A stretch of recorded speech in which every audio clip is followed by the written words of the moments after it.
Hello my people, mko aje na matumaini mko salama, mko buheri wa afya, mimi pia niko salama. Hizi zimekuwa kama uvivu kwa upload. Anyway, udaku unanipita tu juu kwa juu.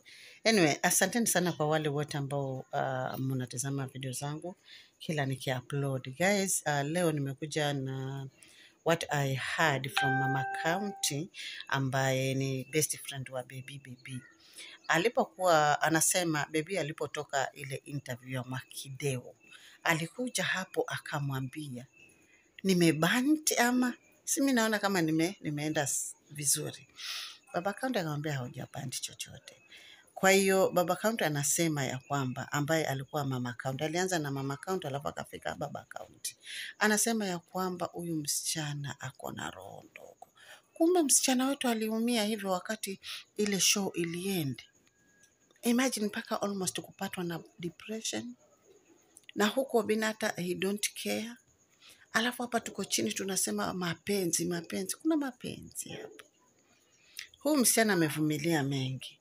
Na nitashinda kuambia kwamba huyu msichana alivumilia mengi kwa sababu ya yale aliyoyaongea kwamba Obina alikuwa na mjoke by the way. Wewe na utakuja kuniacha hapa, utaniondokea tu kama vile wengine wameniondokea. Akasema mimi sitawahi. Ni kama analinda hiyo. Kwa sababu hata akienda kwa interview, hasemi ni nini kili happen. Anashinda akisema hata yeye mwenyewe hajui ni nini kili happen. Show iliend tu hivyo yani hivyo tu. Kwa hiyo ule msichana aliumia sana na Baba County anasema msijaribu kuumiza huyu msichana, roho yake ni ndogo. Mimi ndo nilitoka, tusiseme Obina ndiye alinitoa. No, Obina hata was shocked kuona nimetoka up to now. But sometimes we leave the room for someone to also to benefit. Tusikuwe wachoyo hata kila kitu ni wewe. Baby angetoka hapo maybe hata Katelo angeipata hiyo chance. Mimi singetoka hapo maybe Pamela, maybe Dapa Mana angeipata chance. Tuachiane time, tuachiane opportunity. Kaa kidogo, toka.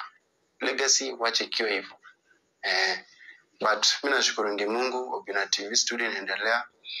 And my fans, please, tena narudia kwa my fans. Tusi Obi. Please. The guy did a lot for us. And saa zingine wasemanga binadamu kwangi 100% kamilifu. Let us respect our boss. Maybe for now, mpaka leo, he's always my boss. Though even if I don't work there, he's always my boss. Mimi ni fan wa Obina TV studio, na nikitoka huko nilimwambia I'll be your fan. Nimekuwa fan wa Obina since what akifanyanga zile vitu za high school, akienda high school na something like Nis Gidenji, something like that, actress, no, co-host, wakienda kwa mashule akivanga kofia red. I've been the fan up to date. Hakuna kitu Obina anaweza nikose kuwatch, hakuna kitu baby anaweza nikose kuwatch. So and then hii industry yetu ni ndogo. Unaweza tuzi mtu leo akasirike baby, kesho wapatane na baby kwa one brand ya kushoot content, ya kupromote a certain brand. Imagine huko. So hii industry yetu ni ndogo. Kesho mimi naweza patana na Obi, kesho naweza patana na nani. So tupatane tu wetu ample time, baby, to wish her well. Because by then I'm sure hata hiyo interview alitoka kwa Makideo, she's not okay.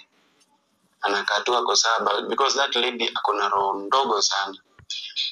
Anakuanga at broken sana akiona venye watu wana misinterpret the information alipeana. Hakuna kitu aliongelea mbaya. So kuna hiyo sintofahamu. Baby hataki kuongea ukweli. What happened? Anasema yeye hata ajui show iliende vipi. Obina naye arudi anasema kwani mimi nilikuwa nimeandikana. Na wakati ule mwingine alikuwa ametuambia vizuri, alikuwa amemwajiri, ni contract. Yaani Obina anaweza kufunga mtu. Lakini uzuri naye ninio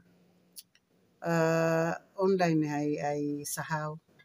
Ukiposti video juu inakaa hapo na watu wataenda kuichokora tu. Wailete waone ulikuwa unaongea nini. Mimi kwani nilikuwa nimemwandika demo wa Facebook. Mimi sikuwa nimemwajiri. Sasa hata kama ulikuwa umemwajiri na mtu mlikuwa mnafanya naye pamoja kazi, si hata ukisimamishwa kazi katika kampuni, kuna venye unaambiwa kwamba basi wewe usije Jumatatu kwa sababu tumeshakusimamisha mpaka further notice. Uongei na mtu umemsimamisha, mtu unamwacha mtu amepigwa na butwa, hajielewi ni nini kile happen. Unakuja unaanza kusema nilikuwa namshika mkono na yeye ashike wengine. What the hell is that? Ni sawa, Obina mambo yake sisi hatuyawezi, lakini wakati mwingine unapoinuliwa ukitaka kusaidia watu, wasaidie from your heart. By the way, wanasema hakuna kitu walichangia kwa hiyo show.